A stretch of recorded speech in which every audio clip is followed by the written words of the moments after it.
Hello guys, কেমন আছো সবাই? সবাইকে নতুন একটা ব্লগে, নতুন একটা সকালে অনেক অনেক স্বাগত। তোমরা কেমন আছো এবং তোমাদের দিনকাল কেমন কাটছে অবশ্যই জানিও। তো আমার এই ব্লগটাতে তোমাদেরকে আমি এমন একটা জিনিস শেয়ার করতে যাচ্ছি, যেটা আমার কাছে একটা বিশাল একটা মাহাত্ম্য রাখে বা গুরুত্ব রাখে। তো তোমরা সবাই জানো পাপায়ের উপনয়নের প্রক্রিয়া শুরু হয়ে গেছে বা রিচুয়ালগুলো শুরু হয়ে গেছে। তাতে দেখো পাপায়ের অপৈতে ভাতের বেশ কিছু ক্লিপ তোমাদের সঙ্গে শেয়ার করছি আমি। তো প্রথমে দেখো পাপাই সবুজ রঙের একটা পাঞ্জাবি পরে নিয়েছে, আর আমি পরে নিয়েছিলাম রানী কালার একটা ড্রেস, আর মৌলি পরেছিল নীল। তো আমাদের তিনজনের সঙ্গে একটু ফটো ক্লিপ বা ভিডিও ক্লিপ তুলে নেওয়ার পর দেখো পাপায়ের মামা মানে মৌলির ভাই পাপাইকে আশীর্বাদ করে নিচ্ছে। ও খুব একটা বড় না, ও কলেজে পড়ে। তো ওকে যেমন যে বলছিল সেইভাবে ও কিন্তু আশীর্বাদ করে নিচ্ছ। তো এই অনুষ্ঠানগুলোর মধ্যে দিয়ে এমন একটা ব্যাপার ঘটে বা এই ভিডিও করতে গিয়ে একটা গুরুত্বপূর্ণ ব্যাপার হচ্ছে এই ক্লিপগুলো কিন্তু সারা জীবনের মতো থেকে যাবে। তাছাড়াও হচ্ছে দেখো পাপায়ের ভিক্ষে মা, এই হচ্ছে ঝুমা আন্টি। তো আমি আন্টি বলে থাকি। তো ঝুমা আন্টি চলে এসেছিলো সুদূর ব্যারাকপুর থেকে। আন্টি এবং আঙ্কেল ওরা চলে এসেছিলো ব্যারাকপুর থেকে, এসে কিন্তু পাপাইকে আশীর্বাদ করে নিচ্ছিল। তো এটা একটা এমন একটা সিস্টেম বলো বা প্রথা বলো, যেখানে হচ্ছে বাচ্চারা তার মা বাবা নতুন করে পায়, যাদের সঙ্গে তার একটা বন্ডিং তৈরি হয় এবং সারা জীবনের মধ্যে একটা বন্ডিং তৈরি হয়ে যায়। সেই সম্পর্কভূতভাবে এই ঝুমা আন্টি এবং আঙ্কেল চলে এসেছিল এবং পাপাইকে আশীর্বাদ করে নিচ্ছে এবং তাদের মানে অপৈতে ভাতে পাপাইকে একটু খাইয়ে দিচ্ছিল।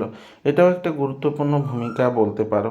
তাছাড়া অনেকজন মানুষ এসেছিল। তারপরে পাপায়ের ভালো ঠাম্মা মানে আমার দিদির শাশুড়ি মা। তো দিদির শাশুড়ি মাও কিন্তু পাপাইকে আশীর্বাদ করে নিচ্ছিল। তো ভালো ঠাম্মার সঙ্গে অলরেডি তার একটা বন্ডিং আছে, আমি তোমাদের সঙ্গে শেয়ার করেছি। তাছাড়াও তো এই অনুষ্ঠানগুলোর মাধ্যমে এই ক্লিপগুলো কিন্তু সারা জীবনের মতো থেকে যাবে। যেমন এখন আমার বাবা মা নেই, তাদের সঙ্গে যে ক্লিপগুলো, তো তখন ওইরকমভাবে ভিডিও আকারে প্রচুর ধরনের যে ফটোগুলো আছে সেগুলো পাপায় পরবর্তীকালে মনে থাকবে। বাচ্চারা বড় হয়ে যায়, কিন্তু সেই ছোটোবেলার যে স্মৃতিগুলো সেগুলো যতটা ধরে থাকে, সেটাই হচ্ছে এই ফটো বা ভিডিও। এগুলোর মাধ্যমে তোমাদের ভালোবাসায় এগুলো কিন্তু একটা পূর্ণতা লাভ করছে, এটা আমি বলতে পারি। তো এই অনুষ্ঠানটার মধ্যে দিয়ে আমি চেষ্টা করেছিলাম বা আমরা সবাই মিলে চেষ্টা করেছিলাম পাপাইকে একটা সুন্দর মুহূর্ত উপহার দেওয়ার জন্য। সেটা দেওয়ার যতটা প্রচেষ্টা, কতটা কি পূর্ণ হয়েছে জানি না, তোমরা জানিও। এরপর দেখো পাপায়ের দিদি মানে মাম্পু দিদি, মানে আমার দিদির মেয়ে, ও কিন্তু আশীর্বাদ করে নিচ্ছিল ছোট বড় নির্বিশেষে। ওর থেকে গুরুজনরা সবাই আশীর্বাদ করে নিচ্ছিল, মানে বয়সে বড় যারা তারা সবাই আশীর্বাদ করে নিচ্ছিল। এটা কিন্তু খুব একটা বিশাল রীতি বা নিয়ম বলতে পারো। তো পাপাইকে কিন্তু ওর দিদি খাইয়ে দিচ্ছিল। এরপরে হচ্ছে পাপায়ের বড় জেঠিমা। তো বড় জেঠিমা বলতে আমার মাসির বড় বৌমা। তো এই বৌদি কিন্তু আমার অনেক ছোটোবেলায় বউ হয়ে এসেছিলো, আমারই ঠিকঠাক করে মনে নেই। সেই থেকে বৌদি কিন্তু আমাদেরকে দিদির মতো প্রচুর ধরনের একটা ভালোবাসা দিয়েছে এবং আমি কিন্তু একটা টাইমে মাসির বাড়িতে অনেক টাইম কাটিয়েছি। বৌদি তখন রান্না করে রাখতো, আমি কলেজ ছেড়ে গিয়ে কিন্তু বৌদির হাতে অনেক রান্না খেয়েছি। আজকে সেই বৌদির বা সেই জেঠিমা আশীর্বাদ পাচ্ছে পাপাই, এটা আমার কাছে অনেক অনেক একটা গুরুত্বপূর্ণ বিষয় বলতে পারো বা গুরুত্বপূর্ণ পাওয়াও বলতে পারো।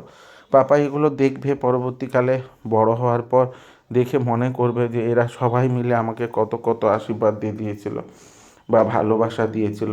এরপরে পাপাই পিসিমণি মানে ছোটো পিসিমণি মানে আমার ছোটদি পাপাইকে আশীর্বাদ করেছে। ছোটদি অলরেডি কিন্তু পাপাইকে অপৈতে ভাত খাইয়ে দিয়েছে, তবুও কিন্তু ওকে আবার আশীর্বাদ করে নিচ্ছে।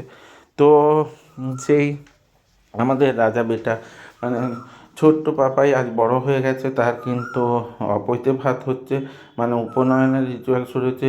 এরকমভাবে পরবর্তীকালে সে কিন্তু আহ, মানে চাকরি বাকরি করে একটা টাইমে তার বিয়েরও অনুষ্ঠান হবে, এই স্বপ্নই আমরা দেখি। তো আমার এই ব্লগগুলো তোমাদের কেমন লাগছে? যদি ভালো লেগে থাকে তাহলে লাইক কমেন্ট শেয়ার করে দিও, আর ইউটিউব থেকে যারা দেখবে তারা সাবস্ক্রাইব করে দিও এবং সাথের বেল আইকনটা ক্লিক করে দিতে ভুলে যেও না, যাতে আমার ভিডিওগুলো তোমাদের সামনে সবার প্রথমে চলে আসে। এইভাবে আমার সাথে থেকো, সঙ্গে থেকো, জুড়ে থেকো। দেখা হচ্ছে নতুন একটা ব্লগে এবং নতুন একটা সকালের সঙ্গে। তো তোমাদের কমেন্টের আশায় রইলাম, তোমরা কমেন্ট করে জানিও এই ভিডিওগুলো কেমন লাগছে। তো ভালো থেকো, কমেন্ট করো, টাটা।